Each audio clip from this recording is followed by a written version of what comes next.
अगर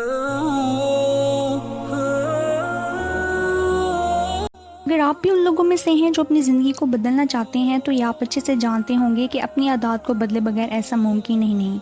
इसलिए आज मैं आपके लिए एक नई वीडियो लेकर आई हूँ जिसमें मैं आपको उन 7 हैबिट्स के बारे में बताऊंगी जो स्टीफन कॉवी ने अपनी बुक में लिखी हैं। अगर आपने इनमें से चंद एक को भी अडॉप्ट कर लिया तो ये बताने की ज़रूरत नहीं है कि वो आपको कहाँ से कहाँ पहुँचा सकती हैं।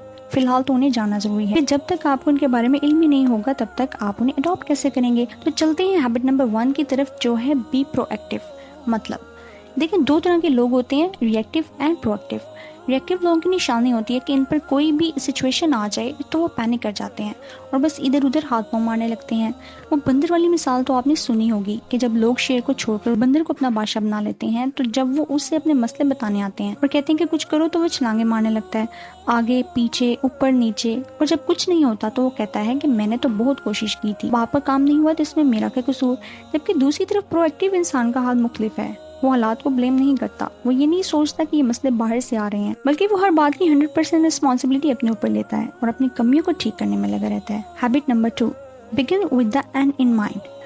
बहुत से लोग गो विद द फ्लो पर यकीन रखते हैं, लेकिन यकीन करें आपको इसके बहुत से कॉन्सिक्वेंसेस भुगतने पड़ सकते हैं। दूसरी तरफ इस बात का बहुत ज्यादा फायदा भी है। अगर आप प्लानिंग करके चलेंगे तो आपको अपने जीने की वजह मिल सकेगी और आप इससे ज्यादा वक्त को यूटिलाइज कर सकेंगे जितना आप आम हालात में करते हैं। Put first things first. जी, ये है हैबिट नंबर 3। हमें जो काम सबसे पहले जरूरी हो वो सबसे पहले ही करना चाहिए। आपने ये नोट किया होगा कि बहुत बार ऐसा होता है कि देखने में तो हम बैठकर मोबाइल इस्तेमाल कर रहे होते हैं और खुद को इंटरटेन करने में लगे होते हैं, लेकिन दर हकीकत हमारा माइंड हमारा साथ ही नहीं दे रहा होता, क्योंकि बहुत से काम अभी पेंडिंग होते हैं।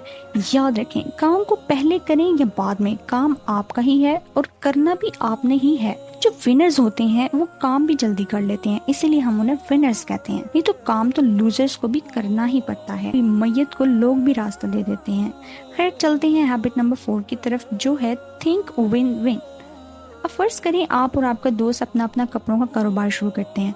आहिस्ता आहिस्ता दोनों ही की प्रोडक्ट पॉपुलर होने लगती है। अब आप इससे और वो आपसे जेलस होने लगे और अपनी अपनी प्रोडक्ट को छोड़ के एक दूसरे की प्रोडक्ट बनाने में लग जाएं, तो अल्टीमेटली क्या होगा वो आपको बताने की जरूरत नहीं है।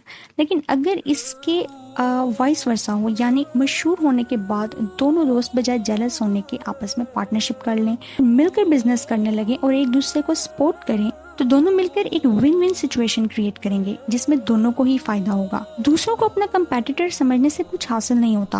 वो कहते हैं ना कि अगर आपके पास कोई शय मौजूद है तो मेरे आपसे जेलस होने से वो मुझे नहीं मिल जाएगी।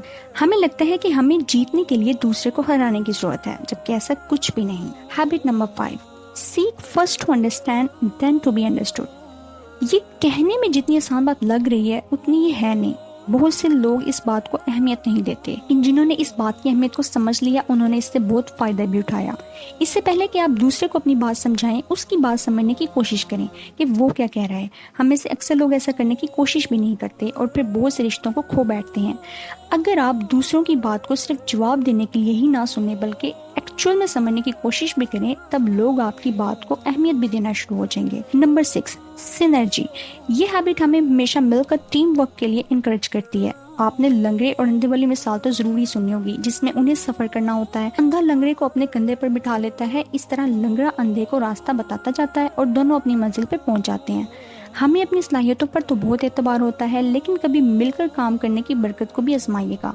जब बहुत सी सलाहियतें एक ही मंजिल की तरफ चल निकले तो रास्ता खुद ब खुद आसान हो जाता है। शार्पन द सॉ, ये है हैबिट नंबर 7 और आखिरी हैबिट, जो एक वाक्य की तरफ इशारा करती है, जिसमें एक लकड़हारा दरख्त काट रहा था लेकिन वो कट नहीं रहा था। करीब से गुजरते आदमी ने उससे मशवरा दिया कि वो अपनी आरी को तेज कर ले, तो वो हंसने लगा कि मेरे पास इतना वक्त नहीं है। करीब करीब यही हाल हमारा है। हमें अपना गोल अचीव करने से पहले अभी अपने अंदर बहुत कुछ तब्दील करने की जरूरत है। हमें अपने आप को कामयाबी की चाबी बनाना है। जिस दिन हमने अपने आप को तराश लिया, ताला खुद ब खुद ही खुल जाएगा।